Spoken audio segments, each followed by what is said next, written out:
Good day, good day. This is Danny G, and I'm back with another episode of Just My Opinion. This will be my first video that I'm going to post on YouTube, and it's going to be a continuation, from my other videos that I've been sharing on Instagram and linking with Facebook. But now I'm seeking to go on ahead and link it to YouTube and also possibly even TikTok. Yeah, I just want to continue to move forward. Yeah, hope all is doing well. Peace be unto you all. Hope your week has been well. I know I've been working, feels like nonstop, and I know it feels like that for a lot of people out there. But just keep moving forward. Always pursue your dreams. Give as much time that you give to your job, give that much more to your goals, and know that you will move forward as the Lord wills it.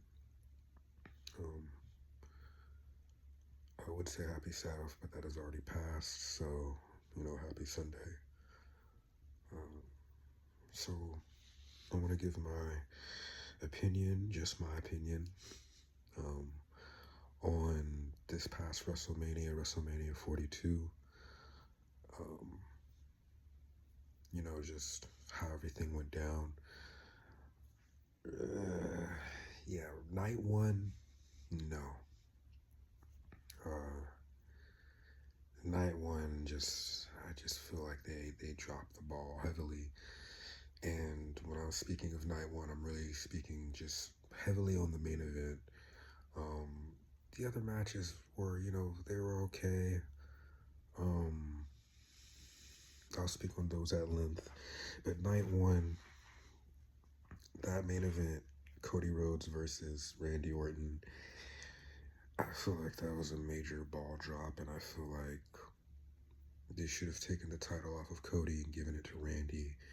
Now, there are reports that Randy is injured, but I still feel you could have navigated the storyline in a way where Randy held the title, and even if he vacated it the very next night, he still would have been able to win his 15-time championship. And if he has to vacate it due to injury, you can write it in the storyline. It's professional wrestling. And then it's like, the punt afterwards, they're going off of it like, oh, well, Cody's concussed, and, it was pointless. And then they're using Cody and CM Punk to feud with TKO. Granted, there's a lot of names that just recently got let go. That's also another thing that I've seen. Aleister Black, Kairi Sane. Who else? It was Kairi Sane. There was a few notable names, which is like Aleister just came from AEW, so damn. I guess he's gonna go back to being Malachi. But back to the main event, it to me was very lackluster.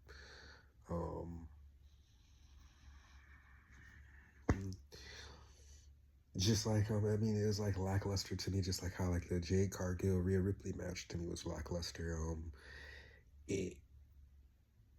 There was no build to me in this match. It felt like they just came out there, they did what they needed to do, and then boom. And then Io Sky came and got involved, and B-Fab and Michin, they're there, and I'm just like, but for what though? There was no flow, in my opinion. I'm not trying to critique them and be harsh, because I'm not in the ring doing this yet, and I still don't know what goes on behind the scenes to how these competitors make their matches. I don't know if Rhea and Jade discussed what they wanted and then creative shortened it, because that could also be the case as well. But whatever happened, it felt like their match was rushed.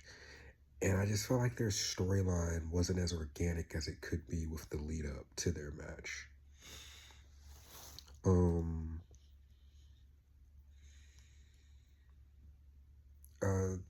was it the ladder match for the Intercontinental Championship where Penta retained. It wasn't a bad match. I could have seen somebody else winning the Intercontinental title. I mean, you could have given it to Rey Mysterio, Javon Evans. I mean, I forget who else was in the match, but those were the two high flyers that I always well, not that I always look out for, but that are just coming up to me by just off bat. But I just feel like there's a lot of options that they didn't explore. Congratulations to Trick Williams for winning the title from Seth Rollins.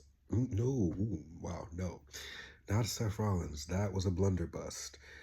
Congratulations to Trick Williams for winning the U.S. title from Sami Zayn.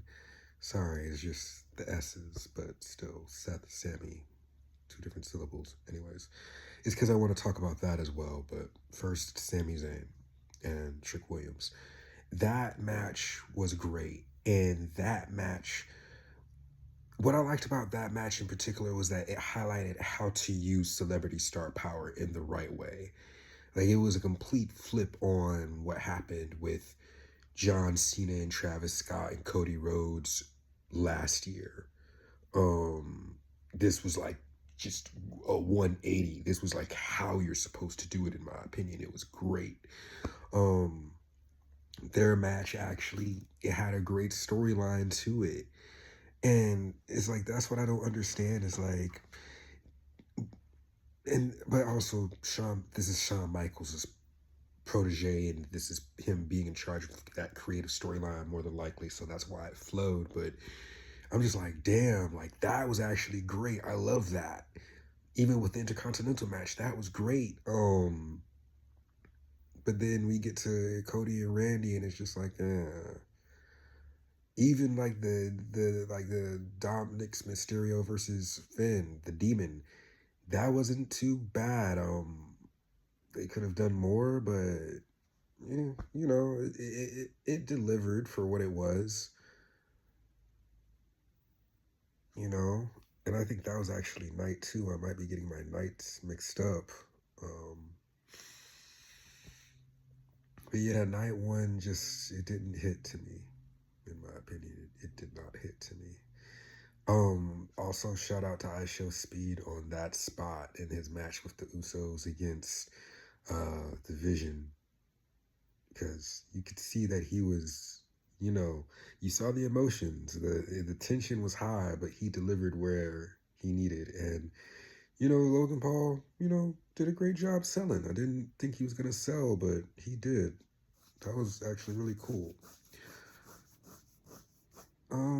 Night 2 is definitely what saved WrestleMania, though, in my opinion. Oh yeah, before I jump to night 2, I must actually highlight night 1. A good side of it being the 2 matches of Seth Rollins versus Gunther, because I said I was going to touch on that earlier when I mixed up Sami Zayn with Seth Rollins. But yeah, Seth Rollins and Gunther was great, in my opinion. You got to see the return of Braun Breaker, and I'm guessing we might see Bronson Reed return at some point, hopefully, maybe, who knows. But it was great seeing him come there and, you know, getting involved in the match quickly, and then coming back after Seth loses and spearing him again. Like, it's great to see him back. Hate that he wasn't involved, but still, like, when I say involved, like in getting his own match with Seth, because that was the original, from what Wrestling News and other podcasts have put out there, that was really the original plan between Seth. It was for Seth and Braun to have their match at this year's WrestleMania, but then he got injured, so he, you know, wasn't able to rehab quickly enough to come back. But, you know, still, he came back. He had interference, and, you know, just glad he's back. Okay, and also, night 1, the one match that I did like, Drew McIntyre versus Jacob Fatu. I mean, you know, we kind of already knew which way that was going to go. Drew McIntyre, he's filming Highlander, so it kind of made sense for him to lose to Jacob so that they could write him off, especially with it being an unsanctioned match. All right, now to night 2 real quick. and I shouldn't say real quick, but night two's main event, just starting with that, delivered in all aspects. Roman Reigns versus CM Punk for the World Heavyweight Championship. That felt like how a championship match is supposed to go.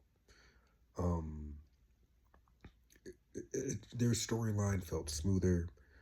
Um, from start to finish, it was a good match. Roman Reigns with that epic trash talk, like that really drove it home to me. Like just everything about their match. Him powerbombing CM Punk through the table, and CM Punk later in the match answering with a fucking top turnbuckle diving elbow to Roman Reigns on the outside table. Like all of that was beautiful storytelling. They're going back and forth, their remarks to each other, just everything that they laid out on the line. The intensity was there. Yeah, vice versa to me. I mean, with that night one with Cody versus Randy, they had good moments, but it's just with that, you knew that Cody was going to win, and it was all for naught. With night two of Roman versus CM Punk, you didn't know which way it was going to go.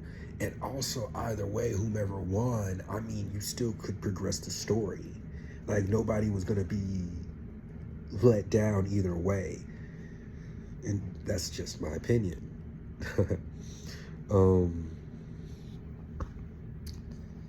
What else was night two that I wanted to talk about? Obafemi versus Brock Lesnar. That was a great match. And I might be getting that confused with night one. So if I am, my apologies. A short match, but a good match.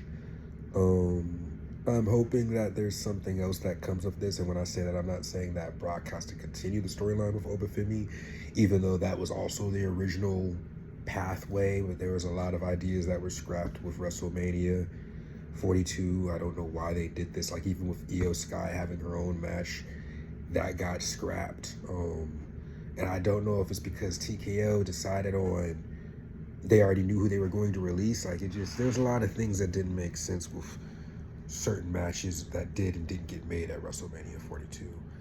But hey, that's just my opinion. This is Danny G. I hope you guys tune in. I'll be back at you guys with another one. Peace be unto you. Shalom.